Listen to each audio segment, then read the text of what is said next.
रक्षाबंधन भाऊ बहिणीच्या नात्यातील प्रेम, विश्वास आणि जिव्हाळा अधिक घट्ट करणारा सण। याच भावनेचा प्रत्यय आज महाडमध्ये पाहायला मिळाला। मंत्री भरत गोगावले यांच्या निवासस्थानी आज रक्षाबंधन सोहळ्याचे आयोजन करण्यात आले होते। आपल्या भावाला राखी बांधण्यासाठी ज्या पद्धतीने बहिणी आतुरतेने येतात, अगदी त्याच आपुलकीने महाड, पोलादपूर, माणगावसह रायगड जिल्ह्याच्या विविध भागांतून हजारो महिला गोगावले यांच्या निवासस्थानी दाखल झाल्या होत्या। हातात राखी, चेहऱ्यावर आनंद आणि मनात आपल्या भावाविषयीचा जिव्हाळा, अशा भावनिक वातावरणात महिलांनी मंत्री भरत गोगावले यांच्या हातावर राखी बांधत रक्षाबंधन साजरे केले। विशेष म्हणजे सुरक्षेसाठी बंदोबस्तावर तैनात असलेल्या महिला पोलीस कर्मचाऱ्यांनीही मंत्री भरत गोगावले यांना राखी बांधली। त्यामुळे हा सोहळा केवळ राजकीय कार्यक्रम न राहता भाऊ बहिणीच्या नात्याची, जिव्हाळ्याची अनुभूती देणारा ठरला। रक्षाबंधनासाठी आलेल्या महिलांनी भरत गोगावले हे केवळ आमचे नेते नाहीत, तर आपल्या कुटुंबातील मोठ्या भावाप्रमाणे आहेत, अशी भावना व्यक्त केली। त्यामुळे महिलांच्या आणि गोगावले यांच्या नात्यातील हा आपलेपणा आज प्रकर्षाने जाणवला। राखी बांधताना महिलांच्या चेहऱ्यावरचा आनंद आणि गोगावले यांच्या चेहऱ्यावरचे समाधान या क्षणांनी संपूर्ण परिसरात भावनिक वातावरण निर्माण झाले होते। राजकारणाच्या पलीकडे जाऊन निर्माण झालेल्या या नात्याची आणि आपुलकीची झलक आजच्या रक्षाबंधन सोहळ्यात पाहायला मिळाली। नामदार भरत शेठ गोगावले पालकमंत्री झालेच आहेत। यापूर्वी सुद्धा असे कार्यक्रम अनेक त्यांनी घेतलेले आहेत। ते आमचे नेतेच नाही, तर आमच्या घरातला मोठा भाऊ म्हणून आम्ही त्यांना मानतो।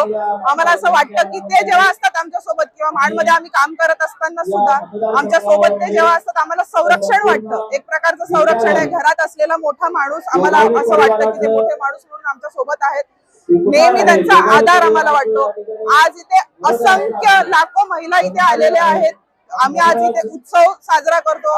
रक्षाबंधन हा बहीण भावाचं नातं जसं आहे, तसंच अनेक महिला इथे येऊन बहीण भावाचं नातं इथे दृढ होत असतं आणि या सगळ्या ह्याच्यात आम्ही उत्सवाने हा सगळा सण साजरा करत असतो। आज भरत शेठ आमच्या सोबत आहेत म्हणून आम्हाला खूप आधार वाटतो। आम्ही महाडमध्ये काम करताना ते आमच्या सोबत कायम असतील आणि इथून पुढे रायगड वासियांसाठी सोबत ते कायम असतील। गेल्या 4 वर्षापासून आम्ही हा कार्यक्रम करतोय आणि दरवर्षी क्राऊड वाढत चाललेला आपण पाहताय आणि यावेळेला पालकमंत्रीपद एक 8 दिवस झाले आपल्याला मिळालेला आहे आणि तो उत्साह, जोश सगळ्या माझ्या बहिणींनी आज या रक्षाबंधनाचा आपण प्रोग्राम पाहताय।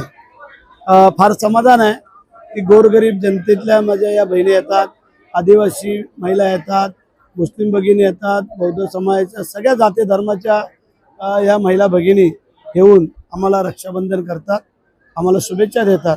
आम्ही त्यांना शुभेच्छा देतो आणि आमचा हा कार्यक्रम संध्याकाळपर्यंत चालतो। ते काय आपल्यावरती अवलंबून आहे की तुम्ही जसे वागाल, चालाल, बोलाल त्याप्रमाणे।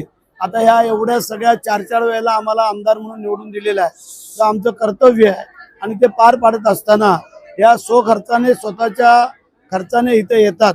एवढ्या म्हणजे माणगावपासून आता श्रीवर्धन, मसळाच्या पण महिला आल्या होत्या आणि पूर्ण मतदारसंघातून महाड, माणगाव, पोलादपूर आता तुम्ही पाहताय सकाळपासून हजारो महिला येऊन गेल्या आणि अजून लाईन तर लागलेलीच आहे, पण संध्याकाळपर्यंत आणखीन हजारो महिला येतील। आमचं टार्गेट आहे 5 ते 6 हजार महिला या रक्षाबंधन करून घ्या।